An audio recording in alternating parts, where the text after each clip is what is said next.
Okay. Good evening. Okay. Good evening. Good What if they morning. say Good afternoon, something everybody. magnificent? And Yeah.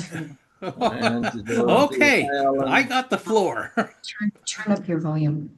Turn up your volume. Turn it up because they're talking at the same Wind her up time. and let it run. Okay. Turn up your Let's everybody unmute. there. Let's have Let's everybody have mute. everybody. Everybody mute, please. Everybody mute. Thank you. My name is Allan Bergano. This is a Fonz Now, and the who is that? The NaFFAA program, along with the national fonts, and we have a very nice set of speakers, a lot of information, hopefully on the immigration wave of post 1965. But before we start, I would like to ask for a moment of silence. Let's bow our heads and think about those that could not make it here tonight, especially those who left the Philippines, who put a roof over our heads, food in our stomachs, and to provide us opportunities that were denied to them. Thank you. Okay, my name is Allan Bergano, and let me just, right off the bat, I'm going to share with you my famous team here. Where'd you go? Ooh, I got all the years bells and stuff. Gallery is this one. Turn on the lights. You go. Oh, no, it's okay. Okay. Anyway, I'm gonna turn this over to Arnell, who's our tech person, and we'll talk about some of the etiquette, and we'll go from there. Go ahead, Arnell. Unmute here.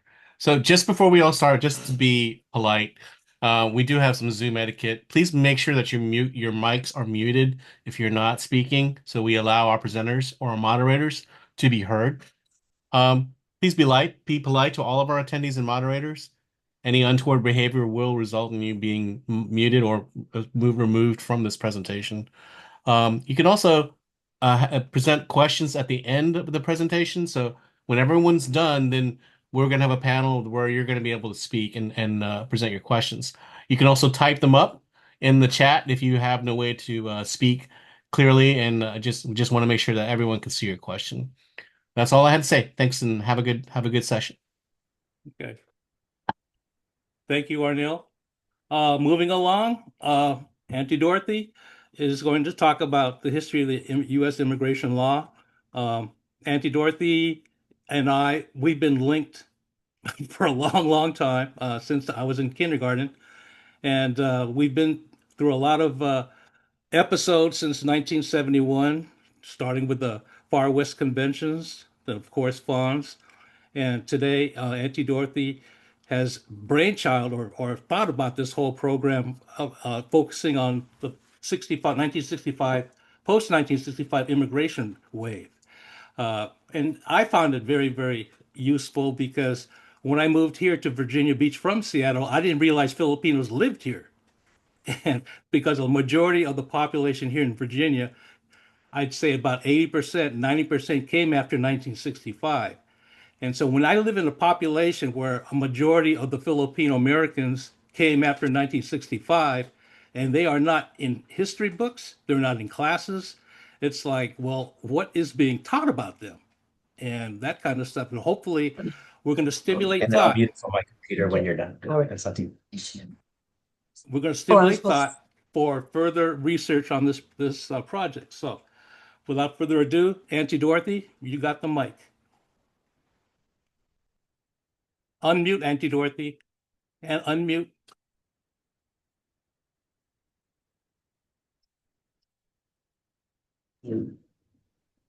First of all, I want to thank all the people who agreed to speak, tell their story about the immigration that took place in 1965.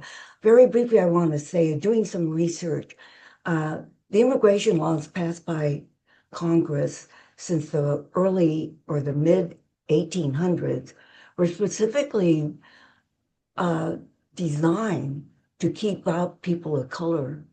I mean, that's it, the bottom line. What was so unique about 1965 law was it opened up the door for people from the Far East, Africa, maybe even South America, the Mediterranean countries, people who were left out or diminished in numbers. And so what happened is the research that I did early in the 70s started to reflect a change in our community, and it was based specifically on the 1965 law.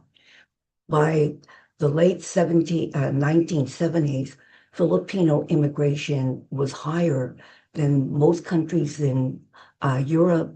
We were second only to Mexico in total immigration. And that changes Filipino communities all over the country. And this is what this program is about. The dreams, the expectations of coming to this country, the problems they didn't foresee, how you get out of it, and the changes in the community. So I thank everybody. And this is a history class that's told by many different people. So thank you.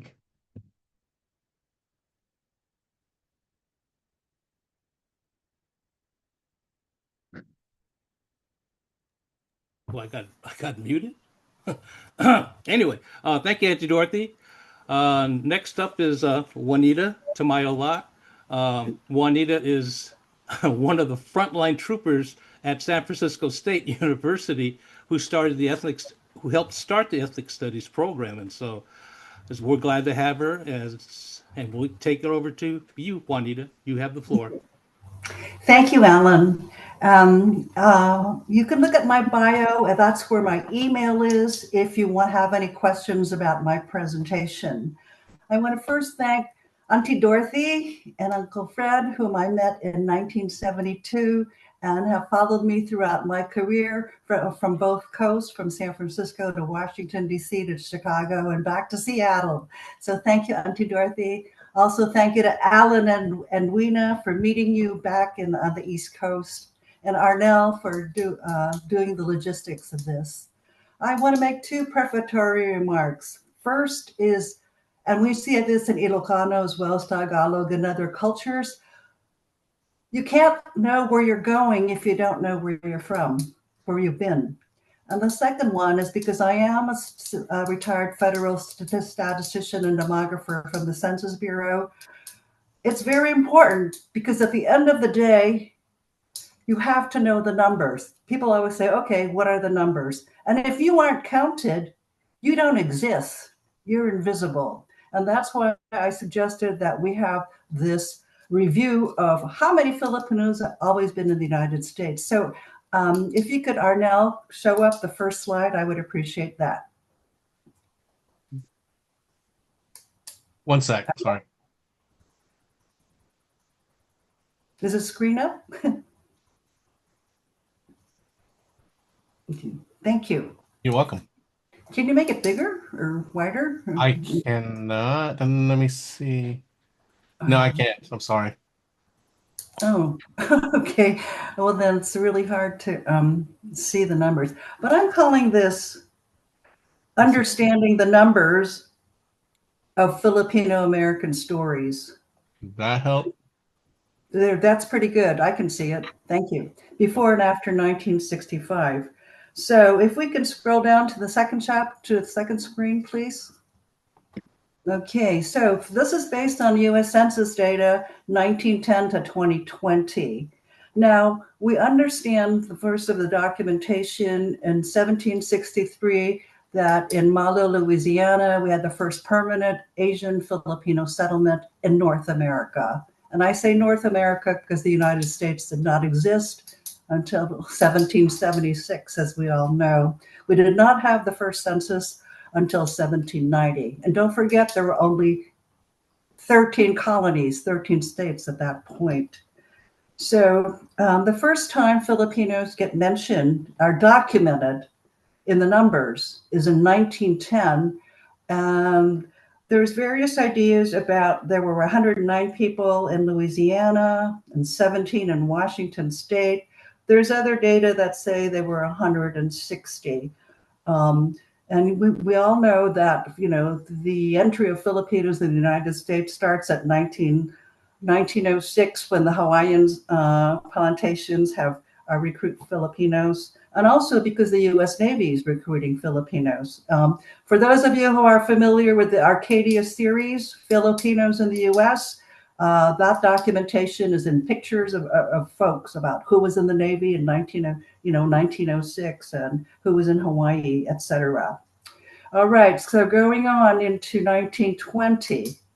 Why is there a big jump to 26,000? Well, that's because when the recruiters come, particularly in the Hawaiian plantations. And so most of the folks go to Hawaii and the West Coast.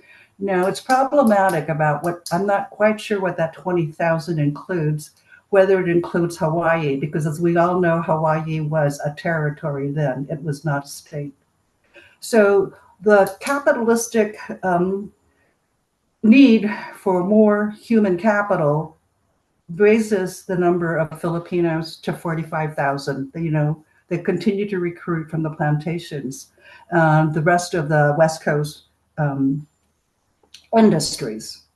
So people say, well, why does 1930 and 1940 have about the same number of people? Well, first off, they were mainly male, and they were mainly rural. But what happens, as we all know, in 1934 is that the Tidings McDuffie gets passed, and the Philippines is in this quasi-state. It's not really a colony. They call it a commonwealth, which means that supposedly that in 10 years they'll get full status as their independent state. But what happens then? And then also in 1930, that was a depression, and Filipinos were deported, like his Latinos got deported. So, and people were scared. It's like very, very much like the situation now. So that in 1940, the numbers haven't changed. Okay. And then what happens is that the 10 years of going from a commonwealth to an independent nation doesn't happen because of World War II, right? And so the Philippines doesn't really exist until 1946. But we're seeing a rise in 1950 because the soldiers, including Filipino-American soldiers, are able to bring their war brides. And they didn't bring just Filipino war brides, they brought all sorts of war brides. But also, more importantly, I think, is the fact that the Manong generation has also, with the Manongs coming in, we have second and third and fourth generation Filipino Americans born in the US. So that number in 45,000 and 1950, 61,000, that's primarily the children of the Manongs and grandchildren of the Manongs, as well as the new people coming in as war brides. And also we begin the professionals coming in. There's certain programs, particularly for nurses and other, and also the pensionados have gone back to the Philippines at this point. In 1960, it becomes 176,000. And part of that is because now what happens? In 1959, we add 2 more states. See, in 1910, we only had 46 states. In 1912, we had 48 states, with Arizona and New Mexico coming in. And then in 1959, of course, that's when the people of color states, Hawaii and Alaska, become part of the United States. And so a lot of Filipinos are in Hawaii, so therefore the numbers get high. Okay, the next, yes, this presentation is going to be available to everybody. Now I got to get, okay, so the next year, 1970, well, look at that number. Like it's more than doubled. And that's specifically what Auntie Dorothy was talking about. The Immigration Act comes into play. And so Filipinos are identified in these 4 states. And that's that for a while being. And then in 1976, we have the bicentennial of the United States. The United States is 200 years old, and we have over 300,000 Filipinos. Next slide, please, Arnell. Okay, so what do we have? In 19, what is it? Is that 1980? Oh, 774,000. So the number has doubled between those 2 decades. Again, because the immigration laws are good, and it's very easy for Filipinos to come in early on. I remember, like, my relatives, my mom and dad petitioned folks in 1966 and or 1965, and they show up in 1966 and 67.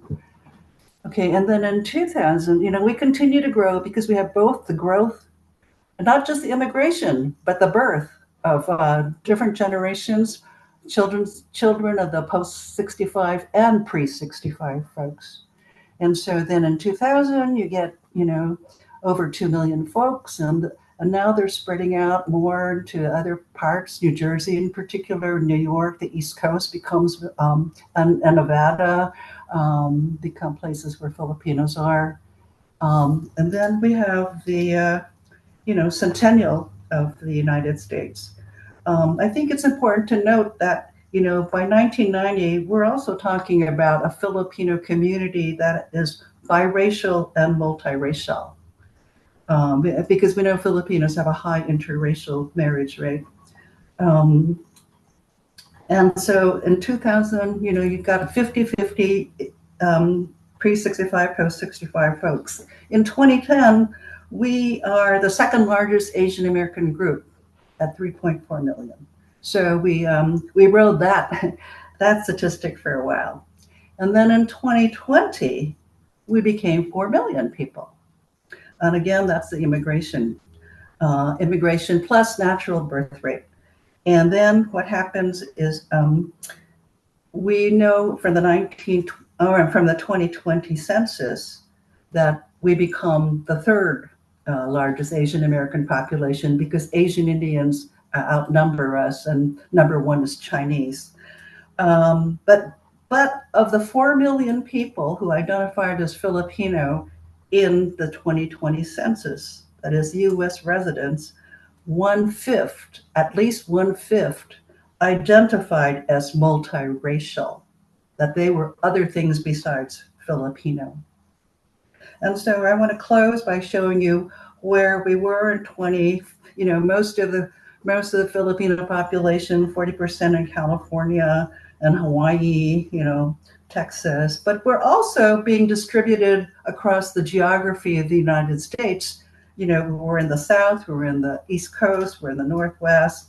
We're all in these different places, and that's why the post-1965 Filipino American population is really an exciting group to look at because it's so diverse, and the experiences of folks in the Midwest versus people from the South versus people in the Pacific Northwest all have their own unique as well as common kinds of characteristics as the Filipino American community in the United States.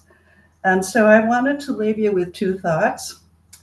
Given this, and it looks like we're increasing all along, right, except for between 1930 and 1940, given the state of affairs today and what we're doing with immigration, what do you think we're going to be in 2030?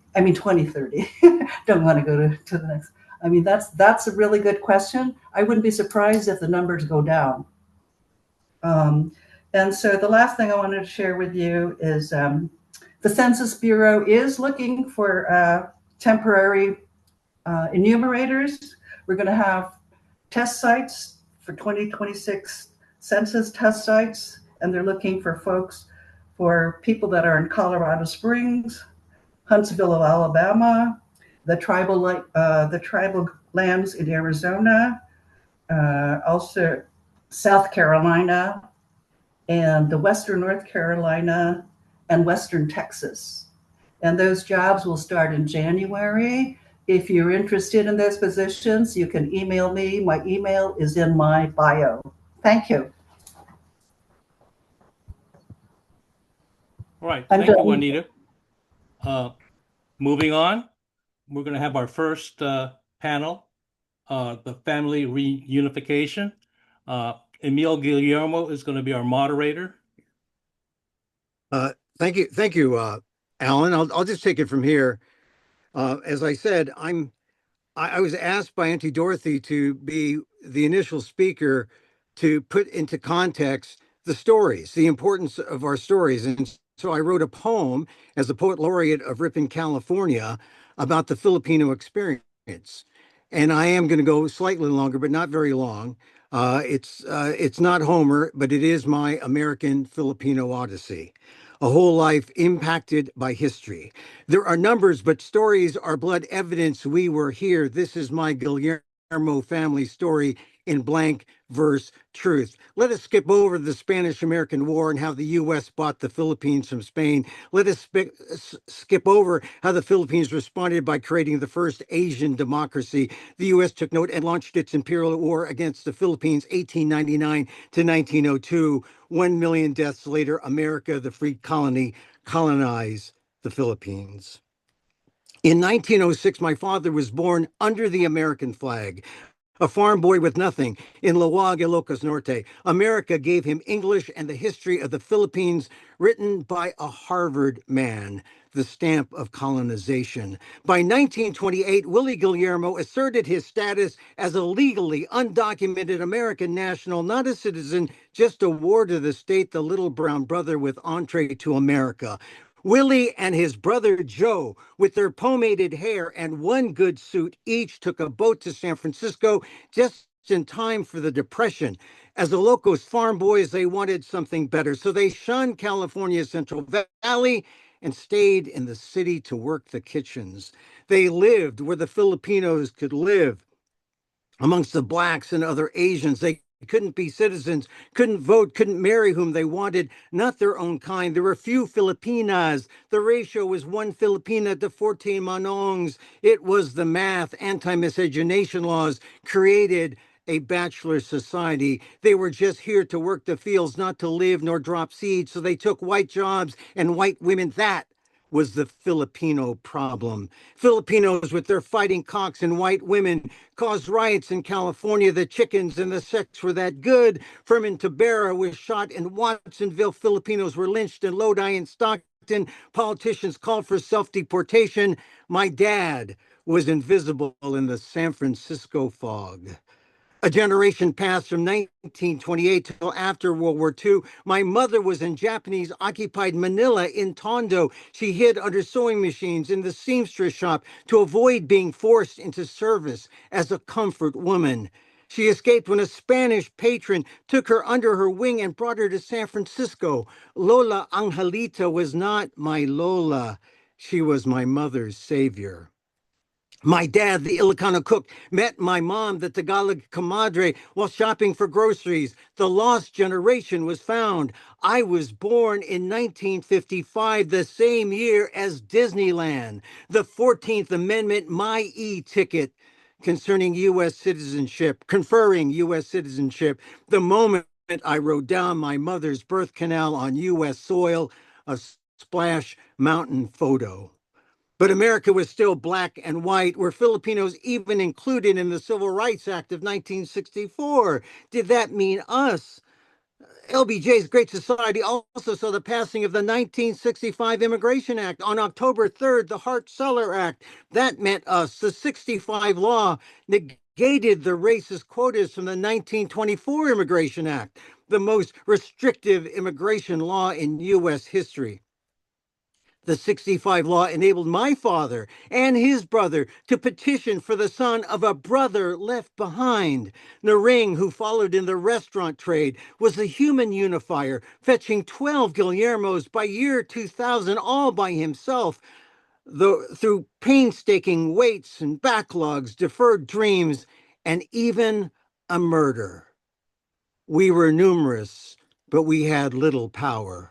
For my dad, his American opportunity was not his own, it was mine. Willie Guillermo missed out on serving in the Filipino regiments. Too old, asthma, hard to breathe in America, especially without the GI Bill. Because the Civil Rights Act, institutions of higher ed came looking not for him, but for me. The straight A American-born Filipino, born into both cultures, got into Harvard. I immigrated from my America to make the country whole. But I wasn't American enough for the Americans, nor was I Filipino enough for even the Filipinos. As the count goes, the immigrant is always first generation number one. I am number two, but in America, I was always treated as number one, assimilable to a point. That last brown lumpia floating in the warm oil, not crisp enough, had to make my own way, an American Filipino, too often the only one in the room. In media and journalism, I was the first Filipino to host a national news program where I would remit Filipino stories. All things considered, being first is not enough to survive America's changing race politics. My Caucasian wife and I made it to the Rhubards and had 3 Caucapinos, including a trans daughter. Now there are 3 generations of Filipino Guillermos in America dealing with the backward trend of Trump, hell-bent on taking us all the way back to the 1890s of McKinley. This is the Filipino in America now, 52% born in America, yet so many who've arrived since the 65 doors opened, and not enough know why the doors are always closed. Searching, some seek our Filipino-ness in the Philippines, not America. The American-born are treated like a byproduct of colonialism, ignored as not authentic, while the new Filipinos find meaning going back to ancient roots, ancestral thoughts. If DEI is dead, does the Filipino American die too? To be Filipino in America is to be betwixt, be puddled in the middle on the fence, no tipping point unless we fill ourselves with knowledge.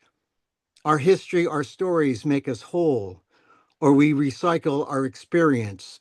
Recycling saves the landfills, not the Filipino. Diversity now stymied in an anti-woke stalemate.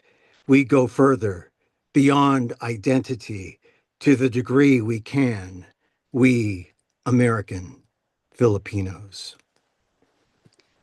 So I thought that poem would put into context my entire life and see how history impacted my entire life as every policy bit changed.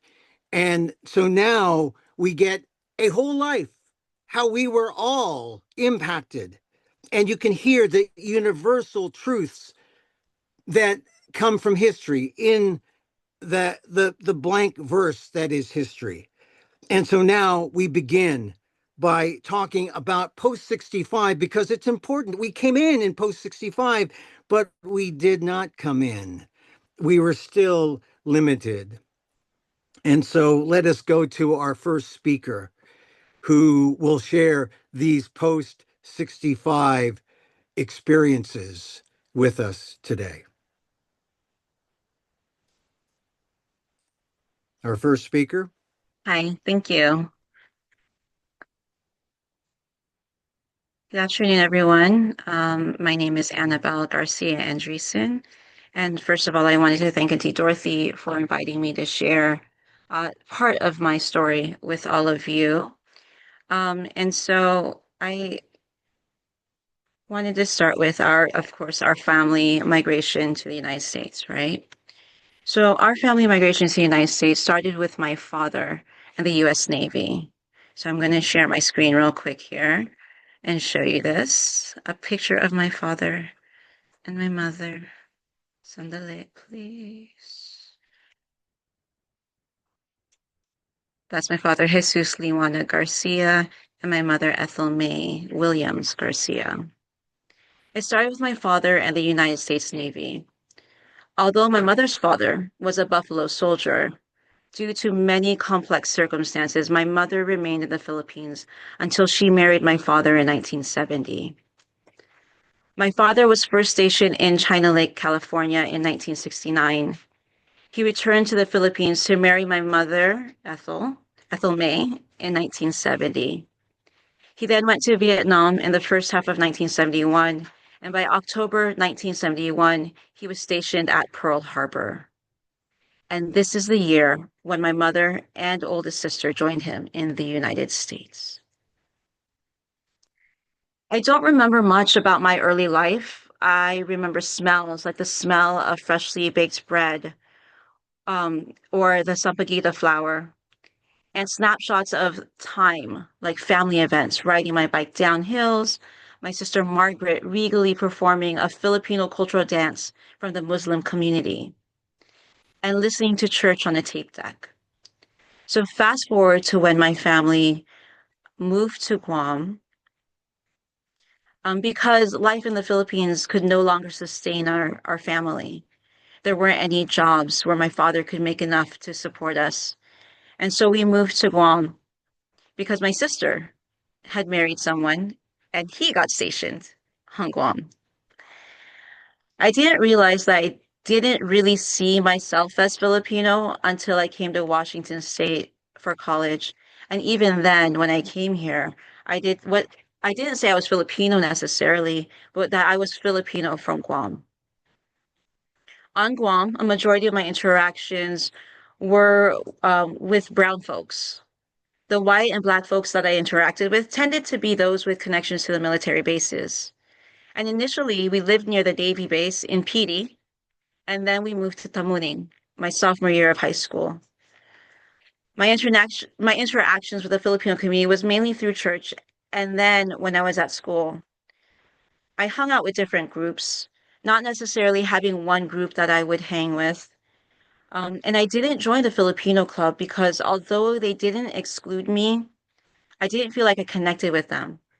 The only reason why I learned how to speak Tagalog in the first place was because when my father retired from the military and we moved to the Philippines, my sister and I were the only ones left in school, and my sister was a senior in high school, so she went to the international school while I went to a school in the Philippines. And so I had to learn in order to be able to go to school, even though I was often asked how to say things in English or do things that my teachers wanted other opinions about. And so I didn't feel that connection. I would speak to them sometimes in Tagalog, and I interacted during class, but outside of that, I didn't necessarily seek hanging out with Filipino people. Thinking back, my feelings about Filipino didn't register much because it only came up when people were trying to decipher which Garcia I was. Was I part of the Chamorro Garcias or the Filipino Garcias? And then, or if they were trying to decide whether or not I would be included in something. I identified more with what I did, with the activities that I involved myself in. I was part of the Silhouettes, a concert choir, right? And we traveled together. We went to Korea and we went to Japan. And that was who I was part of. That was my community. I was part of the mock trial team. That was part of the community that I was part of. The people I interacted with were Filipino American who didn't always speak a Philippine language and multi-ethnic Filipinos or other Asians. Being Filipino showed up in food and shared stories of strict parents or caregivers. The tension amongst the Chamorro community and the Filipino community were subtle, mainly comments about taking jobs and land from the native Chamorro people. I really didn't think anything of it, and it is why when I came to the mainland, I would identify and connect more with other Filipinos from Guam or the Chamorro community. I spent college in Micronesian Islands Club, and it wasn't until I earned my bachelor's degree that I questioned why I identified as Guamanian or Filipino from Guam. I think a lot of it had to do with the shared experiences and struggles of colonization and an undercurrent that being Filipino came with an appreciation for the opportunities for a better life. So why would you complain? And I appreciated the community I grew up in, where we attended fiestas, going door to door, eating delicious food, going to different school events, and seeing cultural performances at the malls.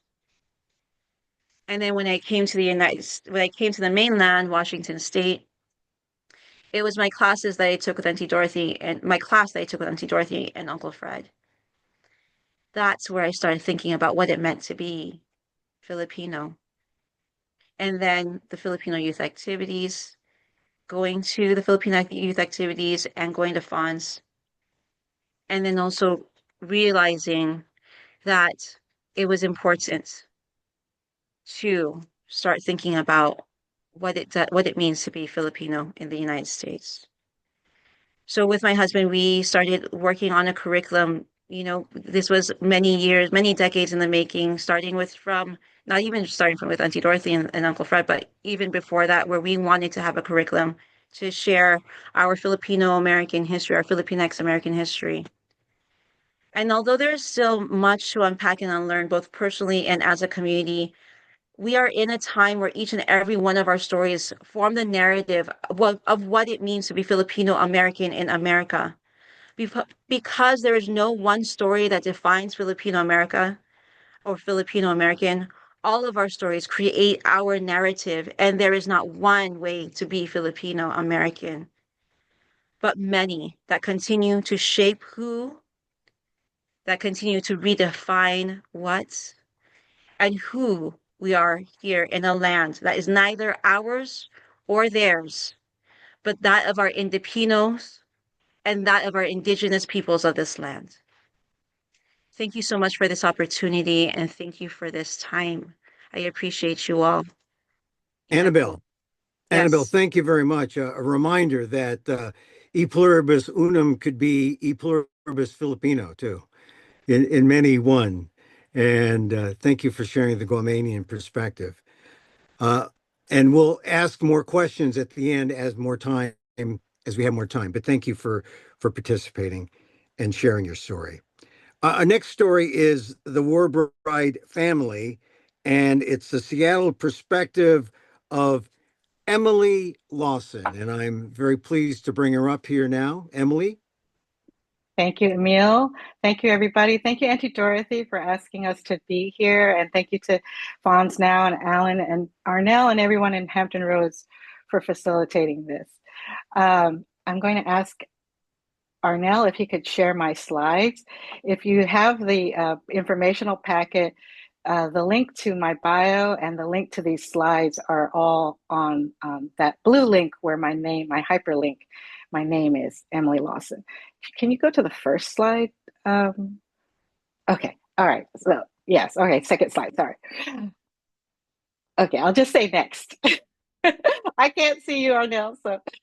Sorry, Okay, I couldn't tell which one was the first there for a second. Yeah, there we go. Okay, next. So I'm going to talk a little bit about family reunification, my war bride family, and their immigration post-1945 and post-1965. Some of you may know that I taught Asian American Studies for 30 years while also serving on the FANHs National Board of Trustees for 30 years. But now I give out grants in historic preservation. So if you're interested in that, you can email me later. But this was the family of women that I grew up with, and that I think you see Cynthia Mejia Gudici on here, and she also grew up with too. This is the Philippine War Brides Association of Seattle Incorporated. They were founded in 1949 in my auntie Isabel Ordonez's house.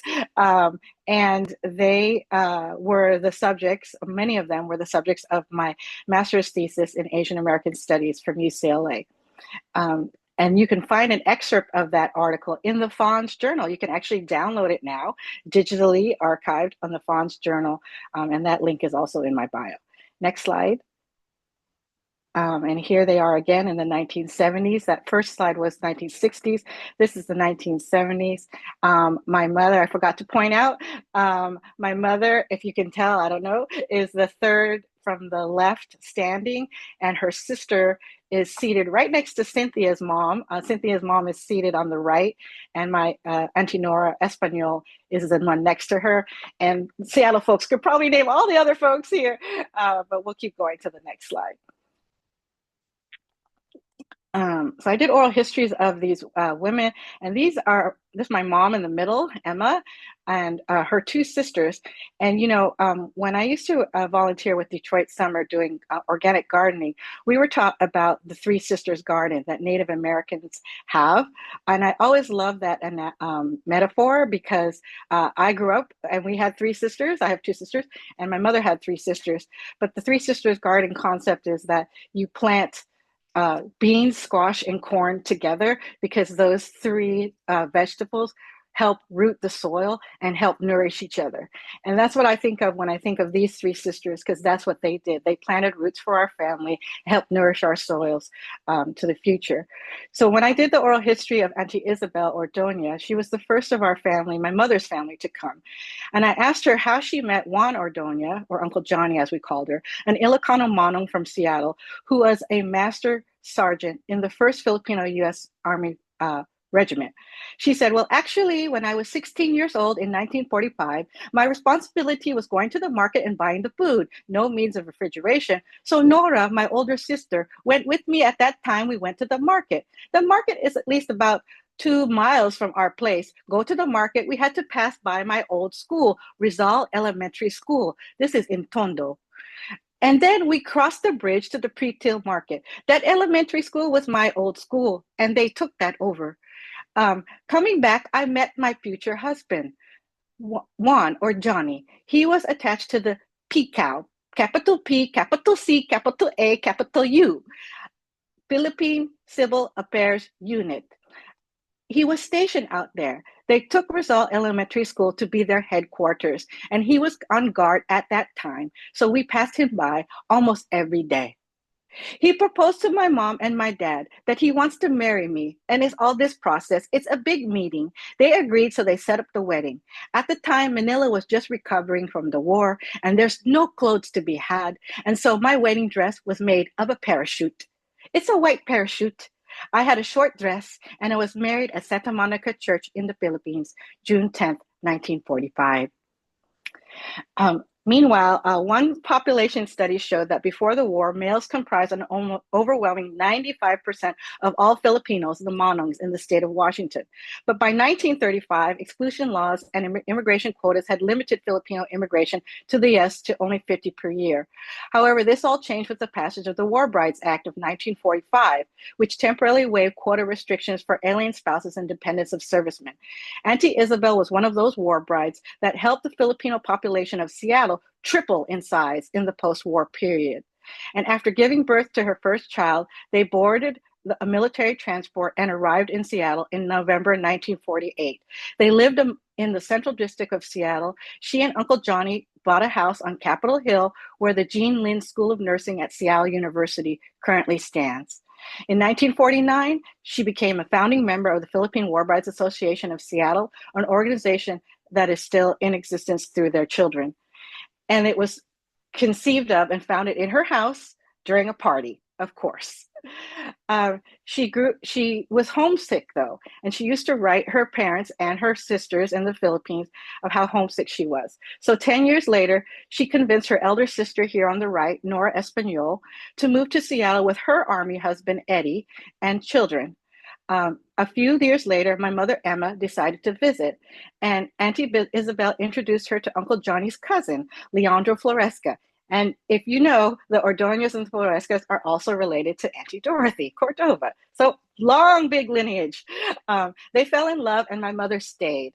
And in the 1960s and 70s, after a change in immigration laws, Auntie Isabel and my mom and Auntie Nora successfully petitioned their parents, their brothers, Junior and Felipe, and all their wives and children all moved to Seattle. So if you keep going to the next slide, I'll just go through these real quick. Next slide, Arnell. Okay, these are my grandmother sitting there, and then my mother sitting with her, and then their siblings, her siblings there, and they're all passed away now. This is the 1980s. It took 7 years for the younger brother Felipe and his 10 children to come over, and then Junior, some of you knew, he came over earlier in the early 70s. Next slide, Arnell. But in San Francisco, my father's side, that's where my father's side came through. My father was a merchant marine, and this is a photograph from my godbrother, Cerny Solidarios. And many people may know that the Filipino infantry regiments, they had families in California mostly, and these are War Bride's family there. And if you go to this is the 1952. My father is in the middle. If you go to the next slide, we can see a close-up. My father is the godparent, the godfather of Cerny Solidarios, who's in Tacoma now. And to the left is his sister, my Auntie Goring, Lawsin Almaral, and her husband, Paul Almaral, who was also in the 1st Filipino Infantry Regiment. And so they had lived in Germany, in Chicago, in Los Angeles, in San Francisco, and that's where my father was based at some point in his merchant marines career. And they met the Solidarioses, Nina and Sol, right here.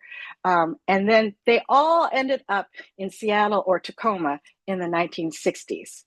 And so then that's how my parents met at a dance at Washington Hall. So if we go to the next slide. And now our family numbers, just on my mother's side, over 160 descendants now in its 5th generation.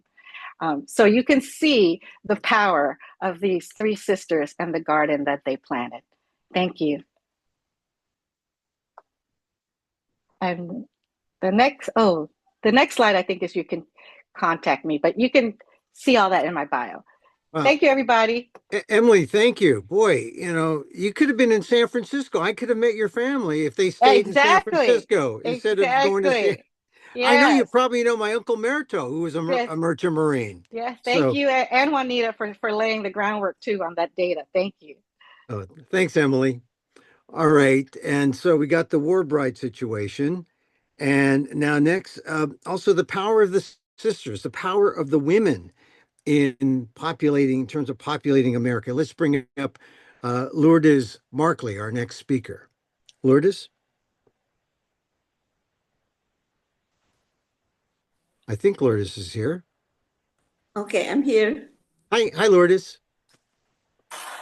Hi, everybody. Thank you for helping out with these funds, and Manang Dorothy, credit to you. My topic is the arrival of my 2 sisters immigrating here. You probably know me. My name is Lourdes Julia Serrano Markley, who arrived here in October 3, 1963 on a student visa. I graduated from Seattle University with a bachelor's degree in education.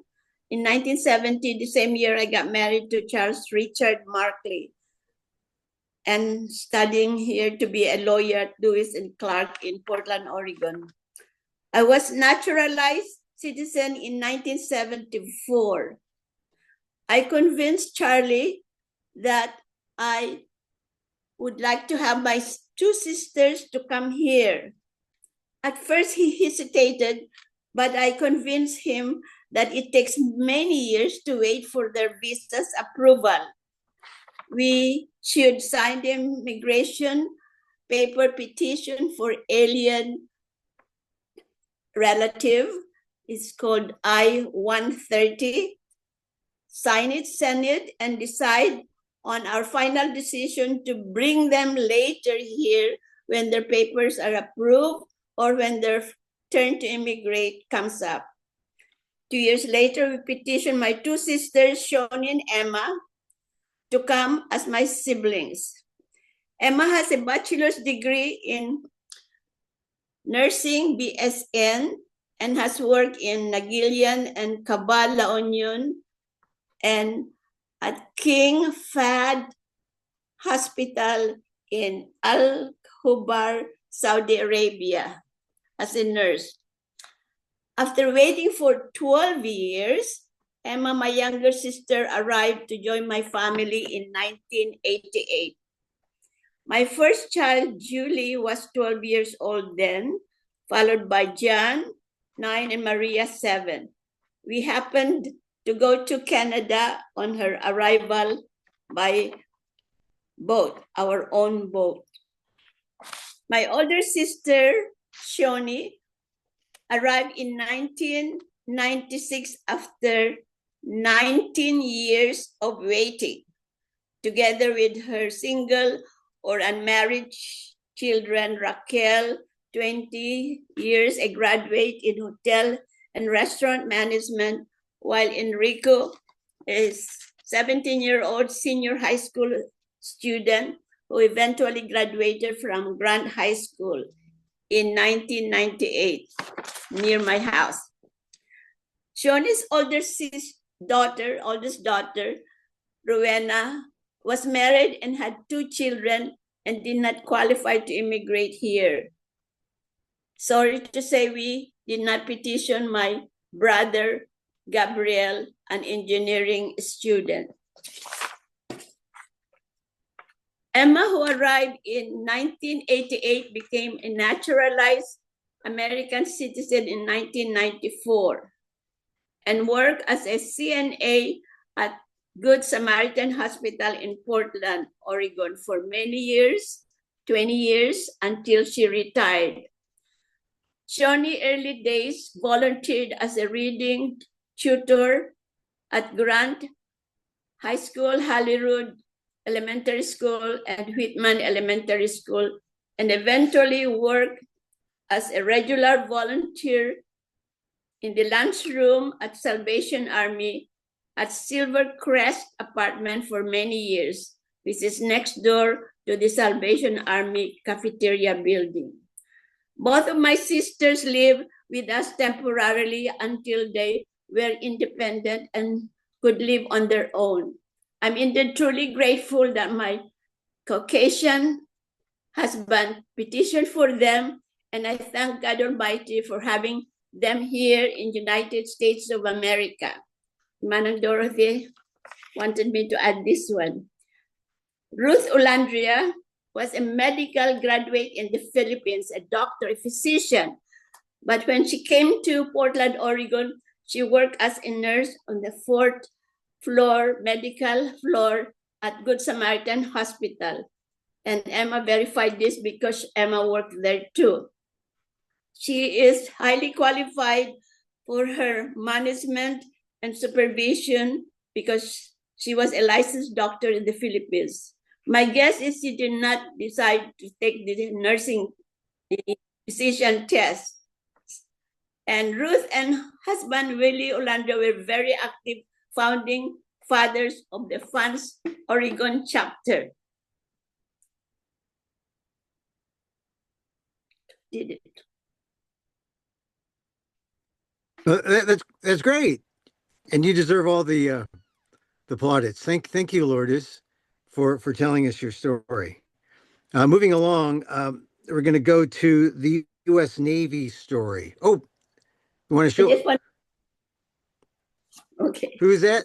Who's that, Lourdes? Who is that? Oh, that's my. I didn't know how to do that. That's my 2 sisters, and I own the left side. Thank you. Okay. All right. Thanks, Lourdes. All right, so let's move on to the U.S. Navy story.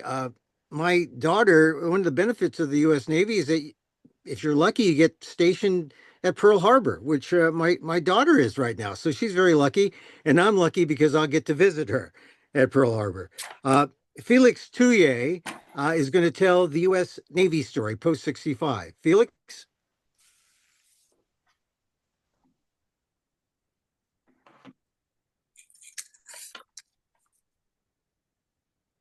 I think Felix is here. Hi, Felix.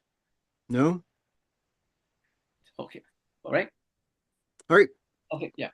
First of all, I'd like to thank Emily for her presentation because without the women, the moms, the wives, or the servicemen, they wouldn't be successful, and the family would not be as strong as it is today. And they're also the leaders in our community. But the story was, I was in Seattle 2 weeks ago to visit my son who just moved there from Copenhagen. And I said, hey, let's go to FANHs headquarters. And I told my son, wife, okay, let's go. But we had to do a lot of walking up a hill, and we ended up at a school. So I go in the office and I see some young woman, in a computer. And I said, whoa, I lucked out. Dorothy's here. But right off the bat, she comes up to me and says, hey, Felix, I have a project for you. I just got there, give me a break. You can't say no to Auntie Dorothy. All right. So, well, bless her heart. And I thank you for the opportunity. But I'm going to talk about mostly focus on the family reunification of post-1964 Filipinos, 65 Filipinos.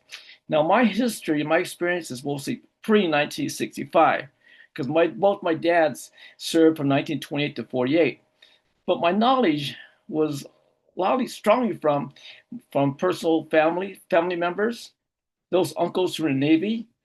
I had oral histories from other servicemen and their families, former students, and also other research. So there's a lot of things going on for the post-1965 immigrants, Navy personnel.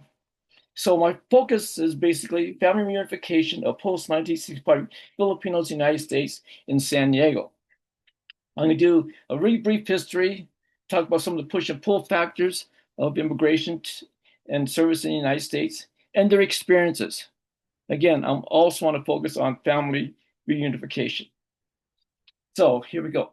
Now, we see a stark difference between the pre-1965 and post-1965 Filipino recruits.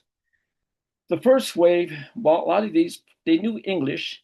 They knew about America because of what they learned in elementary school from the Thomas sites through the U.S. educational policy in the Philippines. So they had some knowledge of our history. They knew more about our history than the Philippine history. Well, a lot of them lived in English. A lot of them came to the Navy through being Filipino scouts. So my stepdad, he was a scout before he joined the Navy. Now, they did the major issue with Filipinos in this period, they experienced a lot of discrimination. The only positions they can get into is basically being stewards, work in the kitchen, butlers, or houseboy. So, and then they were limited to what they can do. They couldn't go to the advanced rates, right?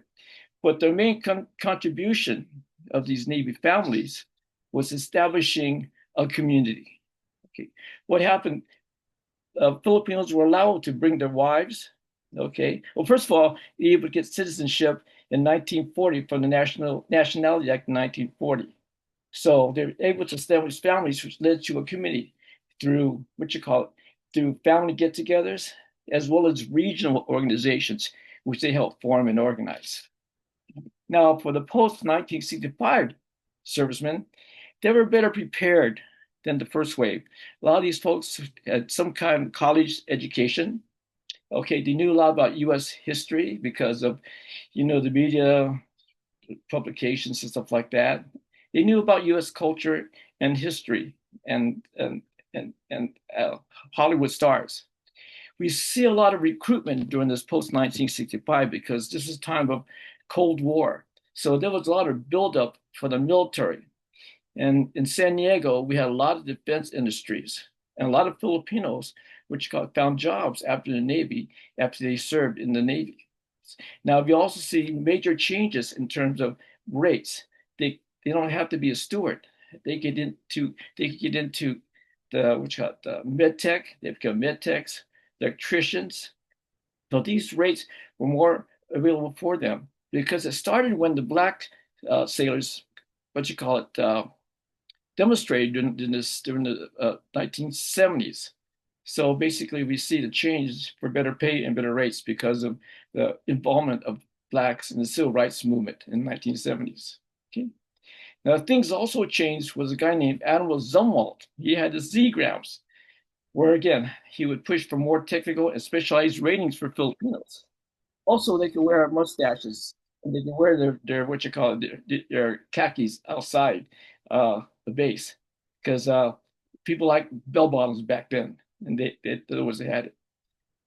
Also, they had a choice to get into careers for becoming officers.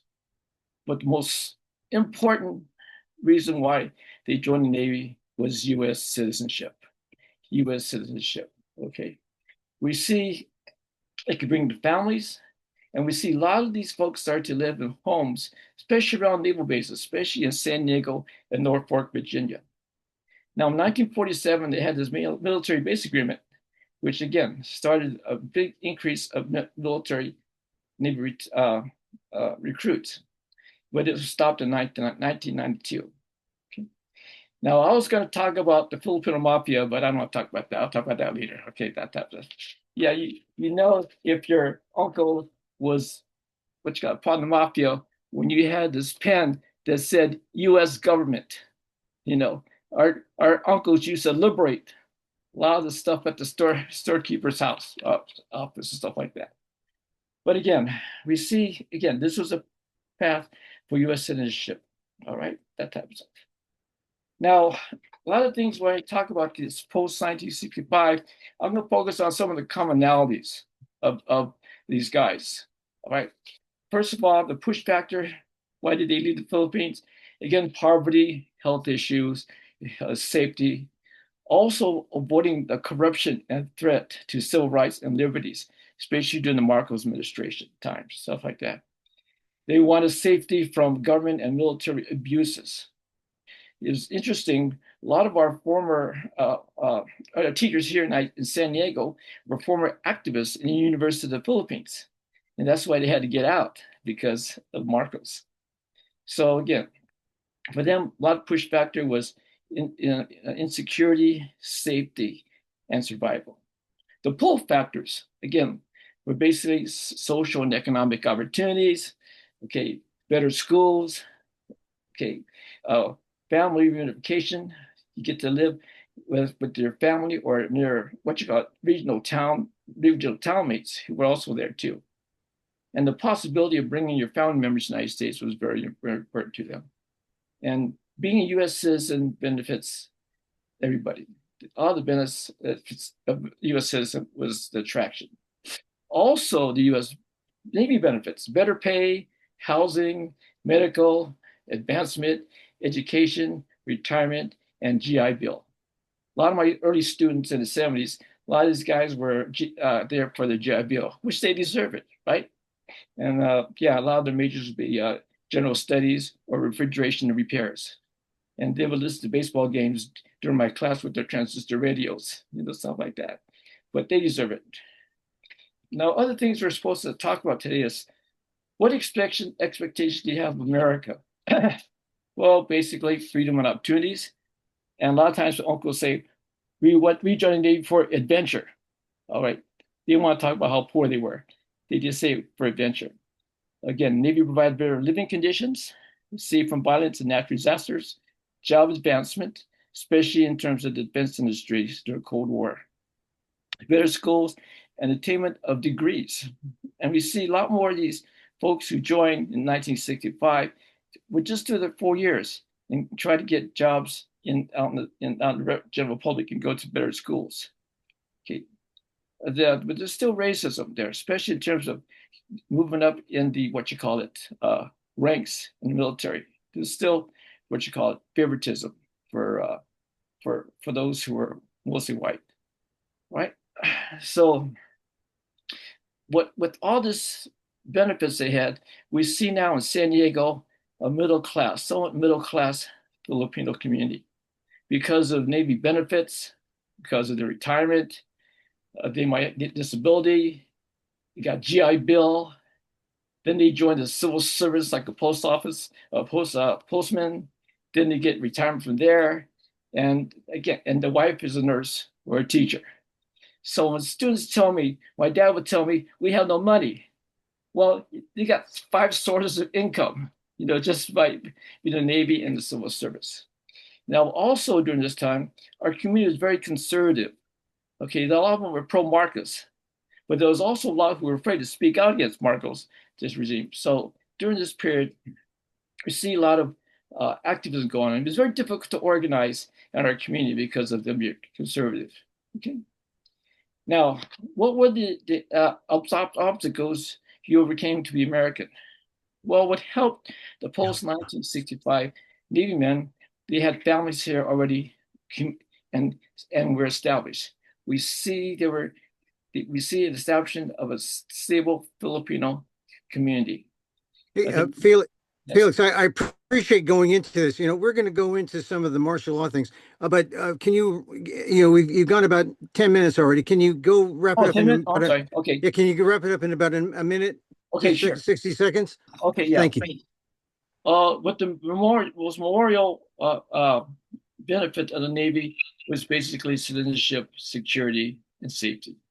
Also, in terms of more opportunities for their kids, as well as, other family members coming over here.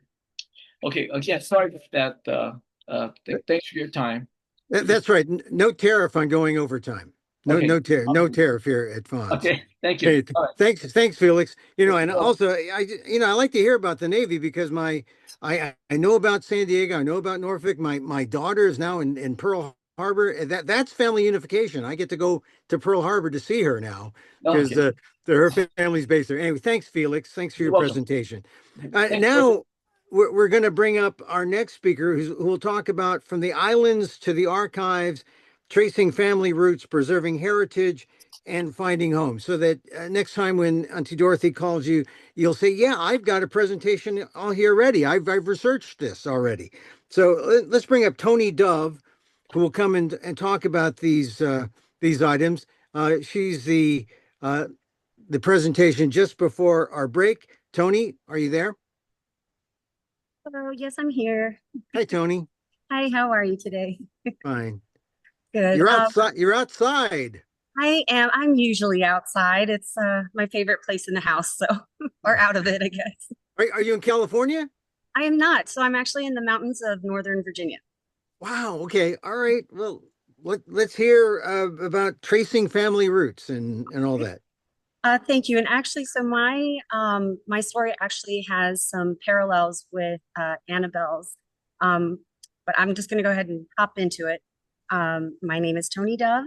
I was born the youngest of 3 sisters in the Navy hospital in Guam. But my mother, Alicia Tate Denere, is from a small coastal town in Samar. My father, Robert Stone, is from Salem, Virginia. When my family decided to move to the mainland, we actually talked about it together and we even voted on it. I remember feeling excited because it sounded like such a big adventure. And I said yes without hesitation. I knew it would be hard, but I didn't yet understand how or in what ways. Guam had always felt safe and familiar, surrounded by people who looked like me, sounded like me, and understood our ways. Leaving that behind felt like leaving a piece of home I didn't yet realize.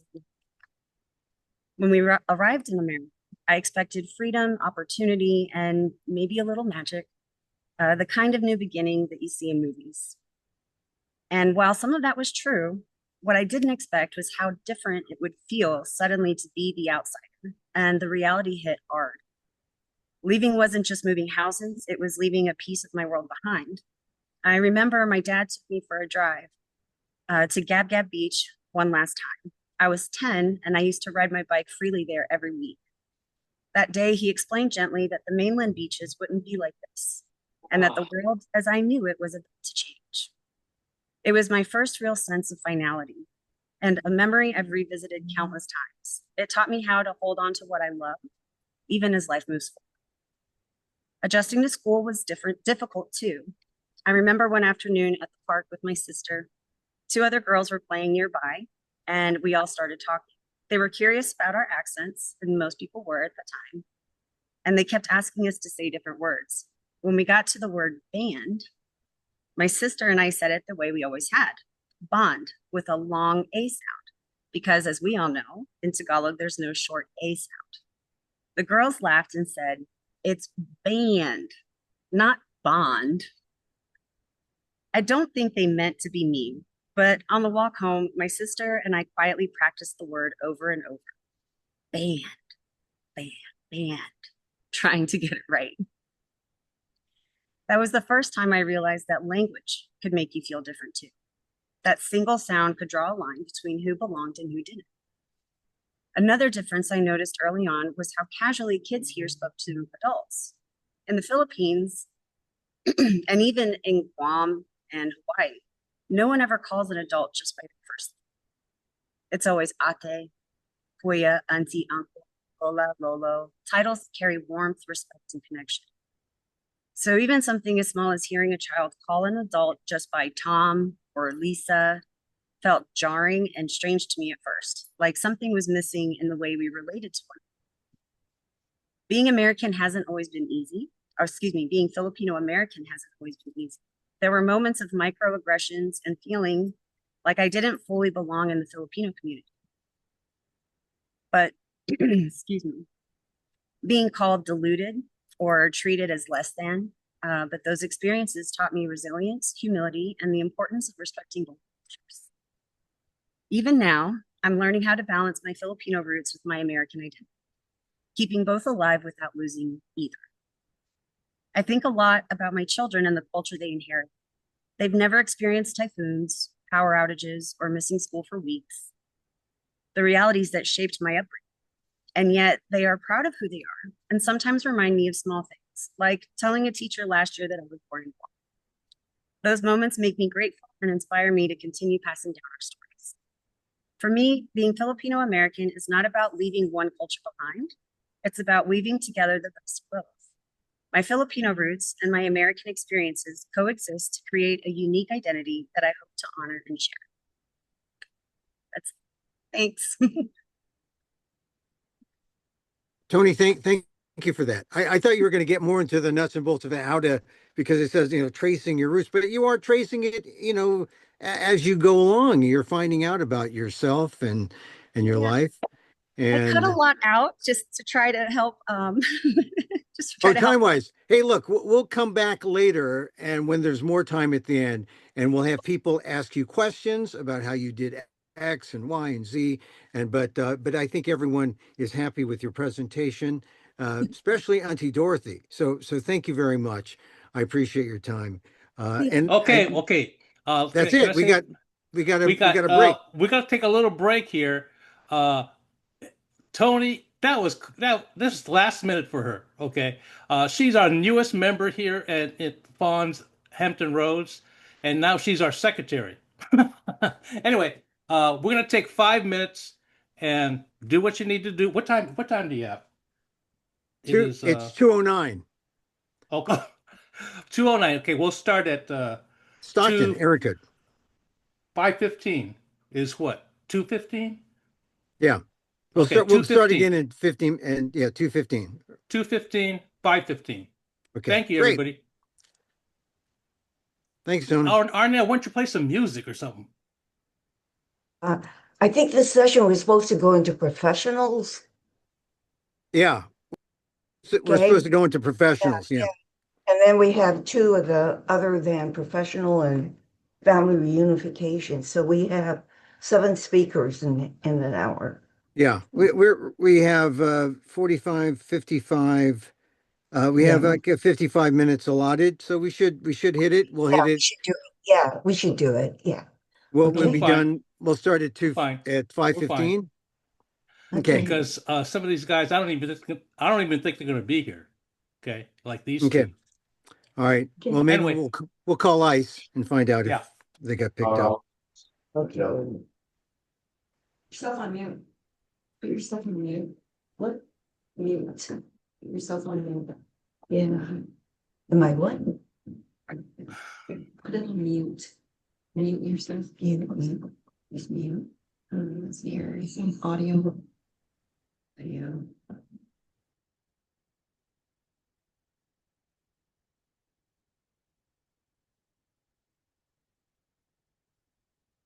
Oh, there. I see the clock now. Where'd that time clock go? Oh, there it is, up there. We got 4:25 left. Okay. Hey, Allan, can you pause the recording and then start it back up when everyone starts? Oh, good.